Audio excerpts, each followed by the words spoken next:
को क्यों एकादशी करनी चाहिए। तो एक समय की बात है जब एक असुर था, बहुत शक्तिशाली असुर था, मूर नामक एक असुर था और उसने इंद्रलोक पे आक्रमण कर दिया, स्वर्गलोक पे आक्रमण कर दिया। तो इंद्र बहुत चिंतित हुए और जब भी इंद्र चिंतित होते थे तो वो भाग के भगवान विष्णु के पास जाते थे।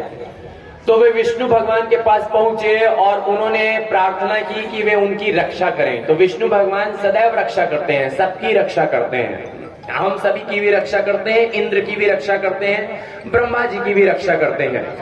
तो विष्णु जी ने मूर नामक असुर से युद्ध किया।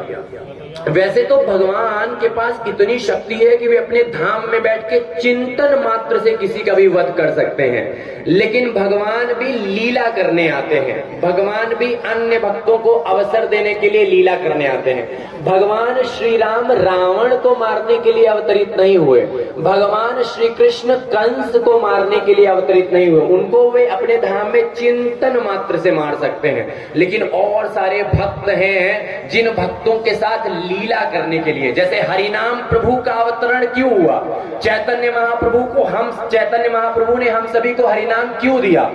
आज से 500 साल पहले चैतन्य महाप्रभु ने हम सभी को हरिनाम इसलिए दिया था कि आज 12 नवंबर को मुस्कुरा में बैठे हुए भक्तगण हरिनाम ले सके, इसलिए चैतन्य महाप्रभु हरिनाम देने आए।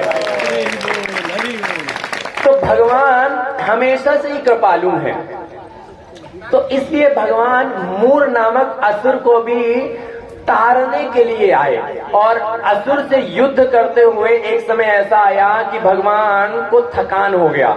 तो उस समय भगवान एक गुफा में जाके विश्राम के लिए बैठ गए। अब वो मूर नामक असुर भगवान को ढूंढते ढूंढते उस गुफा में पहुंचा और जैसे ही उसने विष्णु भगवान पे आक्रमण किया, वैसे ही भगवान के शरीर से एक देवी प्रकट हुई और उन देवी ने मूर नामक असुर से युद्ध करना स्टार्ट कर दिया, शुरू कर दिया। और युद्ध करते करते 1 दिन बीता, 2 दिन बीता, 3 दिन बीता, 4 दिन बीता, ऐसे करके कुछ दिनों बाद उन देवी ने उस मूर नामक असुर का वध कर दिया। बुराई की समाप्ति, पाप का नाश कर दिया उन देवी ने। तो भगवान को जब जाके बताया विष्णु जी को, तो विष्णु भगवान ने जब देखा तो वे बहुत प्रसन्न हुए और इन देवी ने उस मूर नामक असुर का वध 11वें दिन पे किया था। मूर नामक असुर का वध कितने दिन पे किया था? 11वें दिन पे। तिथि चलती है ना, अभी तो हमको तिथि और मास के विषय में नहीं पता होता है, हम अंग्रेजी कैलेंडर देखते हैं। हमको जनवरी फरवरी, हमको कार्तिक के विषय में तो उतना ज्ञान नहीं है। हालांकि आप सब बहुत भक्त, बहुत वैष्णव भक्तों के संग में है, तो आप सभी को निश्चित इसका ज्ञान होगा। तो 11वें दिन, यानी कि 11 मतलब होता है एकादश, 11 मतलब होता है एकादश, 1 मतलब 1, 10 मतलब 10, 10 और 1 11, तो एकादश 11वें दिन उन देवी ने उस मूर नामक असुर का वध किया, पाप का नाश किया।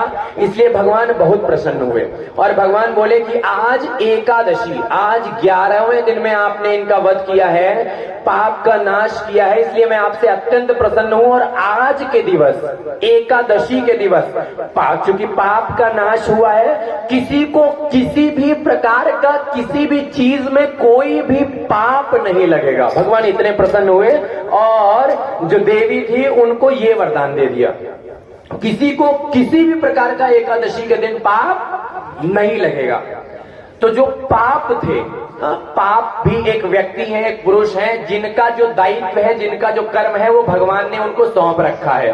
भगवान ने यमराज को यमराज का कार्य सौंप रखा है, ब्रह्मा को ब्रह्मा का कार्य सौंप रखा है और पाप को पाप का कार्य सौंप रखा है। तो पाप बड़ा उद्विग्न हुए, बड़ा परेशान हुए, बड़ा चिंतित हुए और वे भाग के विष्णु भगवान के पास आए और बोले कि भगवान मेरे साथ अन्याय क्यों, मेरा क्या दोष है। आज के दिन अगर कोई पाप ही, किसी पे पाप ही नहीं लगेगा तो मैं क्या करूंगा। तो भगवान उनको बोलते हैं ठीक है, आज के दिन यदि कोई अन्न ग्रहण करेगा, अन्न ग्रहण, गेहूं चावल इस प्रकार का कोई चीज अगर कोई ग्रहण करेगा एकादशी के दिन, तो भगवान बोले कि सारे पापों का वास उसी में होगा। इसलिए जो वैष्णव समाज होते हैं, जो भक्त समाज होता है, वो एकादशी के दिन किसी भी प्रकार का अन्न ग्रहण नहीं करते हैं। एक प्रचलन है हमारे यहाँ इस प्रकार का कि एकादशी के दिन चावल नहीं खाते हैं, लेकिन ये आधा सच है, ये पूर्ण सच नहीं है। एकादशी के दिन चावल नहीं खाते हैं, रोटी भी नहीं खाते हैं, किसी भी प्रकार का अन्न नहीं पाते हैं। शास्त्रों में तो ऐसा वर्णन है, जो एकादशी के दिन अन्न खाता है उसको गौ मांस खाने का पाप लगता है। तो हम सभी को एकादशी का व्रत करना चाहिए। आप तो इतने सभ्य समाज में हैं, इतने भक्त समाज में हैं, जहाँ पे प्रभु जी, गया प्रसाद प्रभु जी और डॉक्टर वो अवस्थी प्रभु जी, क्या मनोज त्रिपाठी प्रभु जी, यस। तो इन प्रभु जी के सानिध्य में आप हैं, तो आप उनसे पूछिए, उनसे जांचिए। और प्रभु जी लोग इतना सुंदर, इतना वृहद स्तर पे प्रचार कर रहे हैं, इतना भगवान का दिव्य नाम, एकादशी के दिन भगवान का दिव्य नाम का बहुत विशेष महिमा है। हर युग का अपना अलग अलग पूजा पद्धति होता है। जैसे सतयुग का जो पद्धति था वो था ध्यान लगाना। सतयुग में लोग भगवान को पाने के लिए ध्यान लगाते थे। आज के समय ध्यान लगाना हमारे बस का बात नहीं है। पहले के लोग हजारों साल तक ध्यान लगाते थे, तब उनको भगवत प्राप्ति होती थी। तो हमारे पास तो उतना समय ही नहीं है, न हम इस प्रकार ध्यान लगा सकते हैं। फिर त्रेता में लोग यज्ञ करते थे, त्रेता में यज्ञ करते थे भगवत प्राप्ति के लिए। आज यज्ञ कर पाना भी संभव नहीं है, क्योंकि यज्ञ करने के लिए जिस प्रकार के पंडित की आवश्यकता है वो बहुत विरले बचे हुए हैं। जो सामग्री की आवश्यकता है वो सामग्री आजकल आप गाय का घी ढूंढे तो ढूंढने पे मिलता है। तो जो सामग्री चाहिए, जो पंडित चाहिए, जो मंत्रों का उच्चारण चाहिए, वो भी बहुत ही विरला हो गया है, ना के बराबर हो गया है। फिर द्वापर में भगवान के अर्चा विग्रह की सेवा, भगवान के अर्चा विग्रह मतलब भगवान का जो मूर्ति होता है उसका जब हम पूजा करते हैं तो उसको हम अर्चा विग्रह कहते हैं। जैसे यहाँ पे हमारे श्री राधा रमन बिहारी, सीताराम, लक्ष्मण, हनुमान, राम दरबार, तो इनका पूजा ये द्वापर में होता था। यदि कोई ऐसा करता था तो उनको भगवत प्राप्ति होती थी। किंतु आज के समय में न व्यक्ति के पास इतना आयु है, न व्यक्ति के पास इतना संसाधन है, न व्यक्ति के पास इतना समय है। तो आज के समय क्या करना है? तो आज के समय क्या करना है? रामचरितमानस हमको बताती है, कलयुग केवल नाम आधारा। कलयुग का आधार क्या है? नाम, केवल और केवल भगवान का नाम। हरिर नाम हरिर नामेव केवलम, कलौ नास्तेव नास्तेव नास्तेव गतिरन्यथा। हरि का नाम सिर्फ और सिर्फ हरि का नाम। कलौ नास्तेव नास्तेव नास्तेव, इसके अलावा और कोई गति नहीं है, और कोई गति नहीं, बार बार कह रहा हूं, इसके अलावा और कोई गति नहीं है। शास्त्र हमको बता रहे हैं। एक बार नारद जी ब्रह्मा जी से पूछते हैं कि कलयुग के लोगों का उद्धार कैसे होगा। कलयुग के लोग इतने पतित हैं, कलयुग के लोग अपनी इंद्रियों से इतना आसक्त हैं, इनका उद्धार कैसे होगा। तो एक उपनिषद है, कलि संतरण उपनिषद, उसमें ब्रह्मा जी नारद जी को उत्तर दे रहे हैं। और उत्तर देते हुए वे बता रहे हैं, क्या बता रहे हैं? हरे कृष्णा कृष्णा कृष्णा हरे हरे, हरे राम राम राम हरे हरे। ये नाम जप करने को बता रहे हैं ब्रह्मा जी। ब्रह्मा जी बोल रहे हैं, इति षोडशकम नाम कली कलमश नाशने, नाता परत उपाय सर्वदेशु दृश्यते।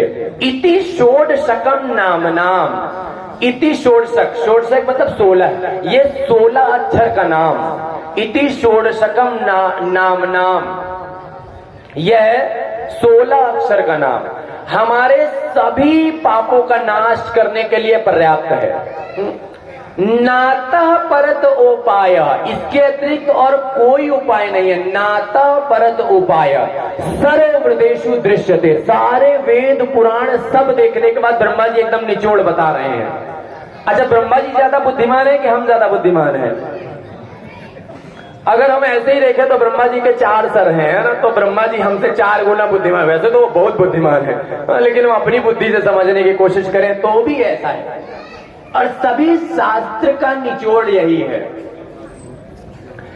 भागवतम में, श्रीमद् भागवतम में 18,000 श्लोक हैं और उसमें सबसे अंतिम श्लोक है नाम संकीर्तनम यस्य सर्व पाप प्रणाशनम प्रणामो दुख समनस्तम नमामि हरिम परम। नाम संकीर्तनम यस्य सर्व पाप प्रणाशनम, भगवान के नाम का कीर्तन करने से हमारे सारे पापों का नाश हो जाता है। तो हम सभी को भगवान का नाम जप करना चाहिए और उसके लिए आपके बीच में ही कई सारे भक्त हैं जिनसे आप उसके विषय में जानकारी ले सकते हैं, उसके विषय में आप जान सकते हैं। मनोज त्रिपाठी प्रभु जी, गया प्रसाद गुप्ता प्रभु जी और अन्य कई सारे भक्त हैं जो भगवान का दिव्य नाम तत्परता से ले रहे हैं, तत्परता से ले रहे हैं और सुबह सुबह ब्रह्म मुहूर्त में उठ के भगवान